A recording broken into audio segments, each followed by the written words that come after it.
ঢুকছিলাম, দর্শক ঢুকছিল, ফ্যামিলি একসাথে টিকিট করে ঢুকছিল সিনেমা দেখার জন্য। সবার মাঝখানে গিয়ে আমি বসেছি, 2টা সিট খালি ছিল, মাঝখানে বসে তাদের রিয়াকশন দেখছিলাম যে কেউ কারোর সাথে কথা বলছে না, মানে সোজা তাকিয়ে আছে। আমার কাছে ফোনে ছবি তোলাও আছে, মানে এরকম তাকিয়ে দেখছে, মানে আমি মুগ্ধ হয়ে গিয়েছিলাম একটুক্ষণের জন্য।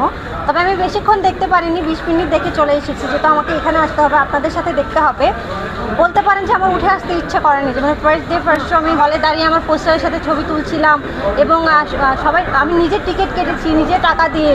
সো আমার রিলেটিভ আমার সাথে গিয়েছিল, উনি বলছে করে দেবে, আমি নো, আমারটা আমি করবো। তো মানে কি বলবো, এটা ভাষায় প্রকাশ করতে পারবো না। আপনার সিনেমায় নতুনত্ব কি আছে, কি মনে করেন?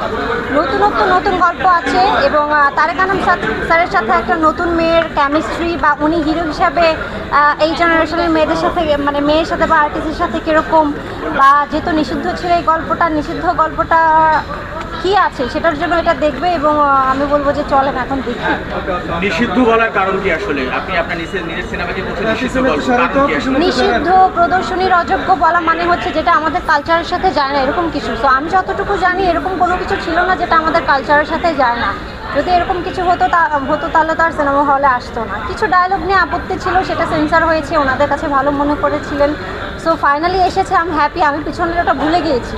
যে ইন্ডাস্ট্রিতে কাজ করছেন, শোনা যাচ্ছে যে এই ইন্ডাস্ট্রির একটি ডার্ক সাইড এই সিনেমায় উঠে এসেছে, কি বলবেন? এটার জন্য বলবো যে চলেন সিনেমা হলে ঢুকে যায়, দেখে রিভিউটা দিয়ে দিই। এত বছর ধরে সিনেমাটা আটকে ছিল, রিয়েলির প্রথম সিনেমা, সে কত এক্সাইটেড তাকে বড় পর্দায় এই যে দেখার জন্য।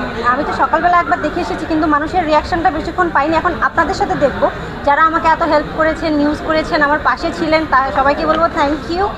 আর এখন ফিডব্যাকটা আমি আপনাদের সামনে, মানে নিজের চোখে দেখে নিতে চাই।